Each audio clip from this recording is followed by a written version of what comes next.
Assalamualaikum warahmatullahi wabarakatuh. Pada pertemuan kali ini, kita akan membahas tentang penilaian saham. Pengertian saham. Saham merupakan salah satu alternatif sumber dana jangka panjang bagi suatu perusahaan. Perusahaan yang membutuhkan dana jangka panjang berupa ekuitas dapat diperoleh melalui penerbitan saham, baik yang dijual melalui private placement maupun melalui Initial Public Offering atau IPO. Pendapatan saham bersifat tidak pasti. Tujuan penilaian saham yaitu untuk menentukan apakah saham yang akan dibeli atau dijual akan memberikan tingkat return yang sesuai dengan tingkat return yang diharapkan. Imbalan yang bisa diterima oleh pemilik saham yaitu ada hak kepemilikan, dividen, dan capital gain. Hak kepemilikan dapat didefinisikan sebagai hak-hak untuk memiliki, menggunakan, menjual, dan mengakses kesejahteraan. Dividen adalah suatu bentuk pembagian keuntungan atau laba kepada para pemegang saham dalam satu periode tertentu berdasarkan banyaknya saham yang dimiliki. Capital gain adalah keuntungan sebesar-besarnya yang didapatkan ketika menjual aset investasi tertentu, seperti properti, reksadana, surat utang, dan saham. Ciri-ciri saham. Ada saham biasa dan saham istimewa. Saham biasa yaitu biasanya digunakan untuk saham yang tidak memiliki keistimewaan dalam penerimaan dividen atau dalam kebangkrutan perusahaan. Nilai saham biasa, suatu perusahaan secara langsung berhubungan dengan hak-hak umum pemegang saham. Saham istimewa. Saham istimewa berbeda dengan saham biasa karena saham istimewa memiliki hak istimewa di atas saham biasa dalam pembagian dividen dan pembagian sisa hasil penjualan aktiva jika perusahaan dilikuidasi. Dividen saham istimewa dibayarkan lebih dahulu sebelum dividen saham biasa. Dividen saham istimewa jumlahnya tetap dan bersifat kumulatif. Pemegang saham istimewa biasanya tidak memiliki hak suara. Saham istimewa berada di antara utang dan ekuitas. Hak-hak pemilik saham yaitu ada hak kepemilikan dan hak preemptif. Hak kepemilikan berisi hak untuk memperoleh secara proporsional dividen yang dibayarkan, hak untuk memperoleh secara proporsional sisa aktiva setelah dikurangi dengan utang jika perusahaan diakuidasi, hak untuk memberikan suara pada rapat pemegang saham yang membahas masalah-masalah yang sangat penting. Sedangkan hak preemptif, yaitu hak pemilik saham untuk didahulukan dalam pembelian saham baru yang diterbitkan oleh perusahaan. Pasar saham atau bursa efek. Perusahaan yang membutuhkan dana dalam bentuk ekuitas atau modal sendiri dapat diperoleh melalui penerbitan saham. Saham yang diterbitkan perusahaan dapat dijual secara langsung kepada pemilik dana, seperti teman, anggota keluarga, atau dijual kepada masyarakat luas melalui pasar saham. Pasar saham biasa disebut juga dengan bursa efek, yang terdiri dari pasar primer atau pasar perdana dan pasar sekunder. Penawaran saham perdana adalah langkah suatu perusahaan yang menjual sahamnya untuk pertama kali kepada masyarakat di Bursa Efek Indonesia. Sedangkan pasar sekunder merupakan lanjutan pasar primer pasca proses IPO. Setelah saham dicatatkan di bursa, maka saham perusahaan tersebut bebas dijual belikan oleh publik. Harga saham pada pasar sekunder ini bergerak fluktuatif berdasarkan banyaknya penawaran dan permintaan. Arus kas investasi saham. Berikut adalah rumusnya, yaitu B0 sama dengan D1 ditambah B1 dibagi 1 ditambah R, di mana B0 adalah nilai atau harga sekarang saham, B1 adalah harga pada suatu periode waktu yang akan datang, D1 adalah dividen kas yang dibayarkan pada akhir periode, dan R adalah tingkat keuntungan yang diisyaratkan pasar atas investasi tersebut.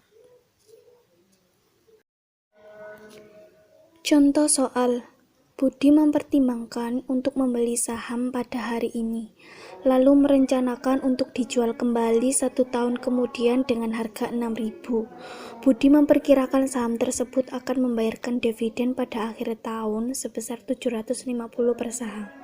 Jika Budi mensyaratkan keuntungan sebesar 20% atas investasi saham tersebut, maka berapa harga saham yang bersedia untuk dibayar?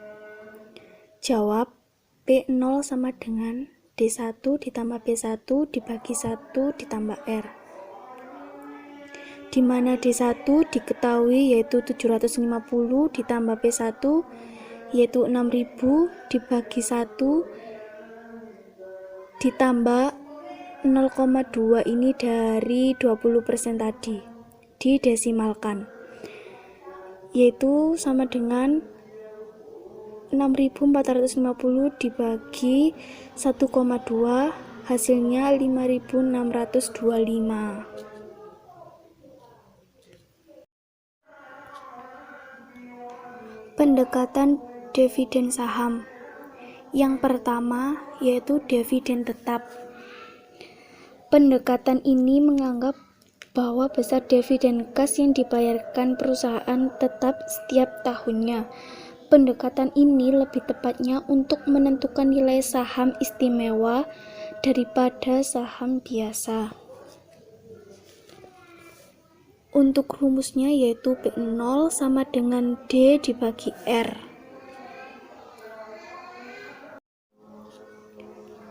Contoh soal, perusahaan X mempunyai kebijakan pembayaran dividen kas yang tetap setiap tahunnya sebesar 1.200 per saham. Jika tingkat keuntungan yang disyaratkan sebesar 15%, berapa nilai saham tersebut? Dijawab, P0 sama dengan D dibagi R sama dengan 1.200 dibagi 0,5 sama dengan 8.000 per saham. Yang kedua, dividen dengan perubahan tetap. Dengan rumus DN sama dengan D0 buka kurung 1 plus G tutup kurung pangkat N. Contoh soal, diketahui dividen kas yang baru dibayar senilai Rp300 dan tingkat diskonto yang disyaratkan sebesar 18% dan tingkat pertumbuhan dividen yang tetap sebesar 6%. Maka berdasarkan informasi tersebut, maka nilai atau harga saham adalah sama dengan P0 sama dengan D0 buka kurung 1 plus G tutup kurung per buka kurung R min G tutup kurung, dimana D0 nya sebesar Rp300 ditambah 1 plus 0,06 dibagi 0,18 dikurangi 0,06, jadi hasilnya Rp300 dikali 1,06 dibagi 0,12, jadi hasil akhirnya sebesar 2.650.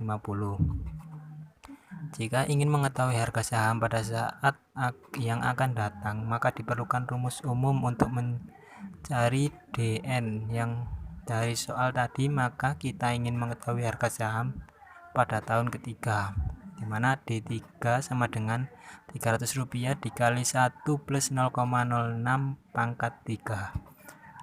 Rp300 dikali 1,06 pangkat 3, jadi Rp300 dikali 1,191016,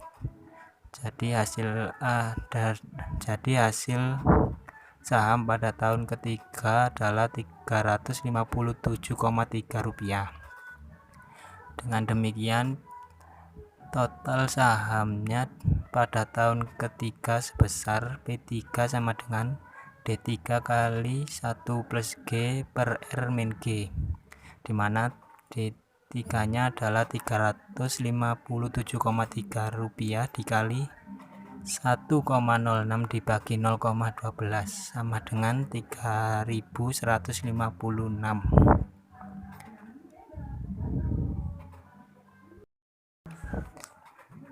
Yang ketiga, dividen tidak tetap dengan rumus P0 sama dengan DT per 1 plus G pangkat T. Contoh soal, diperkirakan perusahaan baru membayar dividen pertama kali pada tahun kelima sebesar Rp6.000 dengan tingkat keuntungan yang disyaratkan perusahaan sebesar 10%. Maka berapa harga saham saat ini?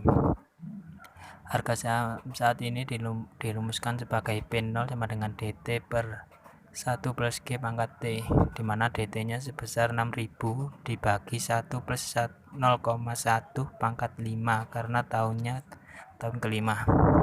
Jadi 6.000 dibagi 1,61051.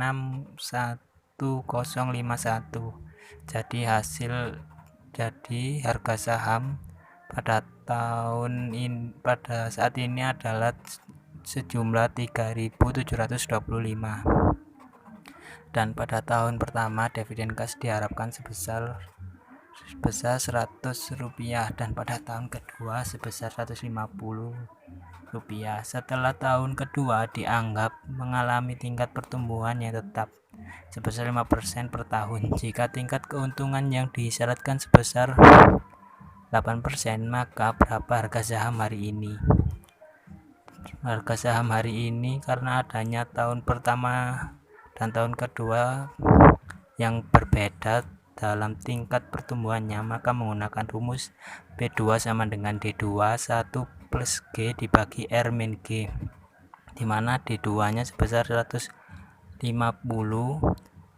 dikali 1 plus 0,05 dibagi 0,08 dikurangi 0,05, jadi Rp150 dikali 1,05 dibagi 0,03. Jadi nilai akhir saham hari ini pada uraian tadi adalah sebesar Rp5.250.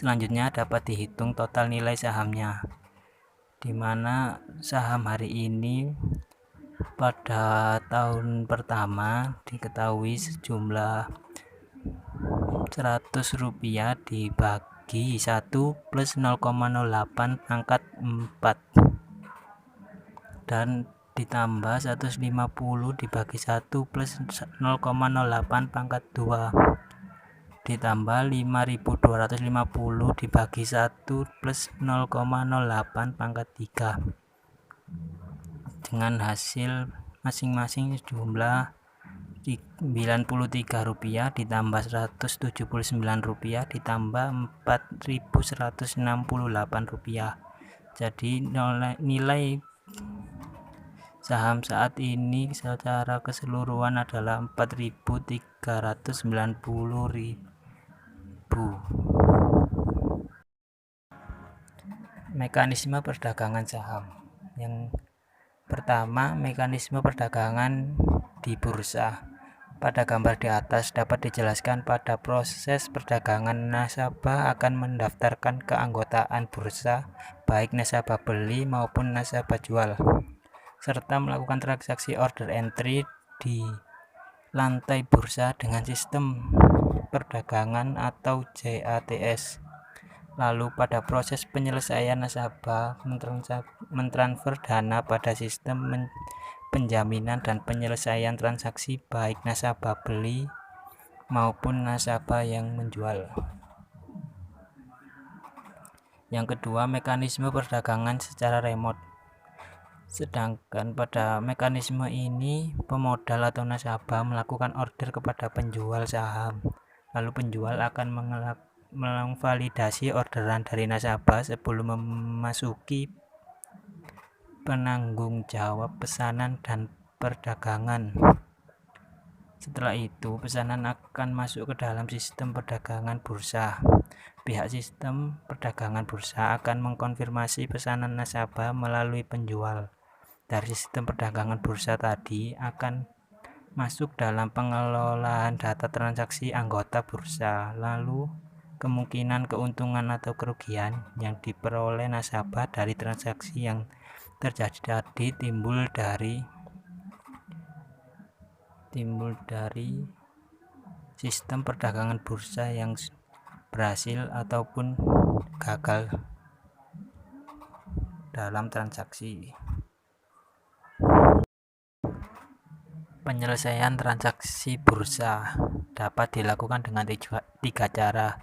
Yang pertama melalui pasar reguler, di mana pada pasar reguler wajib diselesaikan pada hari bursa ketiga dengan rumus T plus 3. Yang kedua melalui pasar tunai.